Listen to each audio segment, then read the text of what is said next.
Bhatti. I'm head of Joshi Advocates. Thank you very much for joining us in this video.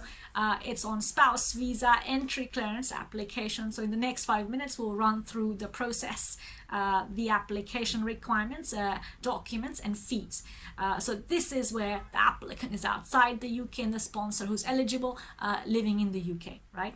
So first application process is an online application for entry clearance, Appendix 2 form and SU07 forms. Those are 3 relevant forms to be completed, and along with all the other documents to be uploaded onto the online TLS or VFS online system. And then finally to book the biometric appointment for the applicant in the country the applicant is resident. So that's the application process in a nutshell. Now, in respect of the documents and requirements, there are 5 requirements, right? One is the ID. So applicant's current and valid passport to be uploaded online. And then the sponsor. An eligible sponsor is one who's British or settled status, so indefinite leave to remain, or refugee status, or humanitarian protection status, or is an EA national with pre-settled status under the EU settlement scheme. So those are the relevant eligible sponsor qualifying partners, right? And then we have the relationship requirement. So this is where the applicant is married to the eligible sponsor. So we have the marriage certificate, and then we have to show the relationship is genuine and subsisting. So that would be communication record between the applicant and the sponsor, money transfer receipts if the applicant is receiving money from the sponsor, photographs of the relationship that they've met face to face in person, and to show that the couple has traveled, so the applicant has seen the sponsor face to face, so the travel stamps from the sponsor's passport that they've traveled to meet the applicant face to face. So that's relationship requirement. In terms of the financial requirement, the sponsor must be employed or self-employed. There's a cash savings option, of course. So this is where the sponsor, let's say, is employed or self-employed. The earnings must be at least before tax 18,600 annually.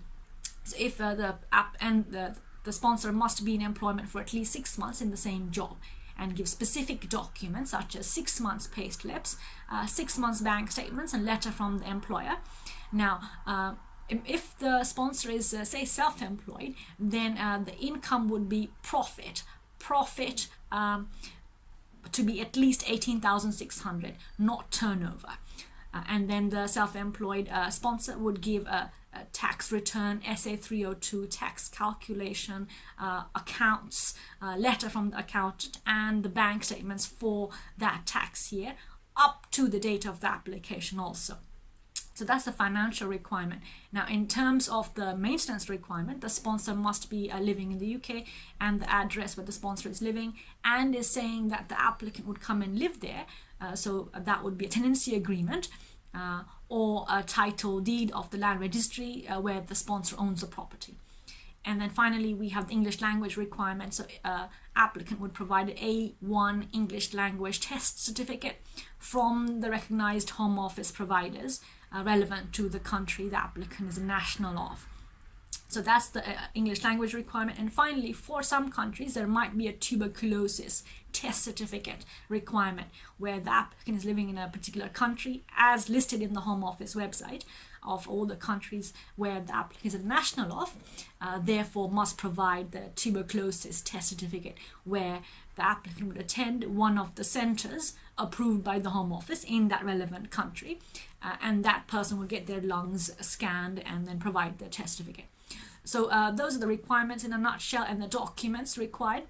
Now finally, the Home Office application fee as follows: 1523, that's £1,523 for the application, plus immigration health surcharge 1,860, that's 1860, and then the biometric appointment approximately is £150. So around 3533, 3,533 approximately, a Home Office application fee. This again depends on the currency converter, depends on the country the applicant is applying from.